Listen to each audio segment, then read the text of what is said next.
ஐயா, இப்போ இதுலேருந்து ஒரு கேள்வி வருது. அதிமுகவில் காளியம்மாள் ஏன் இணைஞ்சாங்கன்னு நீங்கள் சொன்னீங்க. அதிமுகவோட ஆதரவு நிலைப்பாடு உங்களுக்கு நல்லா தெரியும். அவங்க எப்படி இணைஞ்சாங்க, எதற்காக இணைஞ்சான்னு ஒரு கேள்வி வருதுல்ல. உங்களுக்கு நாகப்பட்டினத்தில் சீட்டு கொடுக்குறேன் வைக்கிறேன் அப்படின்லாம் எனக்கு அப்படியெல்லாம் பேசியிருப்பாங்களான்னு தெரியாது. அந்த அளவுக்கு ஒரு இப்படி செஞ்சால் தான் நான் வருவேன்னு சொல்லி இந்த இடத்துக்கு வரக்கூடிய நிலைமையில் நடந்திருக்காது. இது என்னோட ஒரு ஊகம்.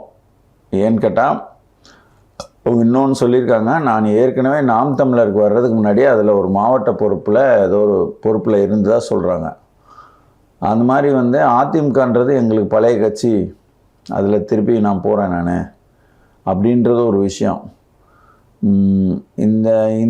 இதன் மூலமாக நம்ம என்ன தெரிஞ்சுக்கலாம் அப்படின்னு பார்த்தா, ஒரு ஏதோ ஒரு கட்சியில் இப்போ நாங்கள்லாம் நாம் தமிழர் விட்டு வெளியில் வந்தாலும் ஒரு தனி கட்சி தொடங்கி மிகப்பெரிய அளவில் எனக்கு இந்த தமிழ் இனத்தை வழி நடத்துகிற அளவில் தமிழ் இனம் எப்படி போனால் அடுத்தடுத்த படிக்கட்டில் முன்னேறி போகலாம் அப்படின்றத நாங்கள் சொல்லும் விதமாக தான் திமுக தெலுங்கர் முன்னேற்ற கழகம் அதை ஒழிச்சு கட்டினா தான் தெலுங்கு அரசியல் ஆதிக்கம் 700 ஆண்டுகளாக இருக்குது.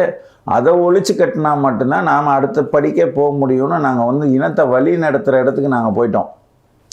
அதுக்கு பின்னாடி நாங்கள் பல்வேறு இன்னல்களுக்கு நடுவில் நாங்கள் அந்த பாதையில் பயணிக்கிறோம், ஒரு தனி கட்சி தொடங்கி. ஆனால் இப்படி எல்லாரும் செய்யணுன்றது கிடையாது. அவங்க என்ன பண்ணுவாங்க, ஓரளவுக்கு தனி கட்சியெல்லாம் தொடங்கி ஒரு கூட்டத்தை திரட்டிக்கிட்டு அதுக்கு நம்ம செலவு பண்ணிக்கிட்டு இதெல்லாம் நடக்குமா நடக்காதான்னு சொல்லிட்டு நிறைய பேருக்கு அப்படி இப்போ எண்ணங்கள்லாம் இருக்கும். அப்போ அவங்க என்ன பண்ணுவாங்க, ஒரு கட்சியில் தான் போய் சேரணும். அந்த கட்சியில் போய் சேரும்போது கண்டிப்பாக நாம் தமிழரில் பயணித்தவன் இந்த இனப்படுகொலையிலேருந்து பிறந்த கட்சி, அதில் பயணித்தவன் முழு மனதோட எக்காரணம் கொண்டும் திமுகன்ற தெலுங்கர் முன்னேற்ற கழகத்துக்கு இந்த இனப்படுகொலைக்கு துணை நின்ற கட்சிகளை போய் சத்தியமாக சேர மாட்டான். இந்த ராஜீவ்காந்தி போன்ற நபர்கள் எந்த கொள்கையும் இல்லாமல் ஈவேரா தான் அவர்களுக்கு முக்கியன்றவங்க போய் சேர்ந்துருப்பாங்க. ஆனால் இனம் முக்கியன்றவன் ஒரு பையன் போய் சேர மாட்டான். அப்போ காளியம்மாளுக்கு அங்கே போகிறதுக்கான வாய்ப்பு கிடையாது. அடுத்த வாய்ப்பு என்ன, இந்த விஜயும் ஒரு நம்ம போய் சேர முடியாது தெரிஞ்சு போச்சு. இப்போ சும்மாவும் இருக்க முடியாது, ஒன்று வேற ஒரு அமைப்பு தொடங்கணும். சரிங்களா? அப்படி தொடங்கியிருந்தால் ஒரு வருஷத்தில் தொடங்கியிருப்பாங்க.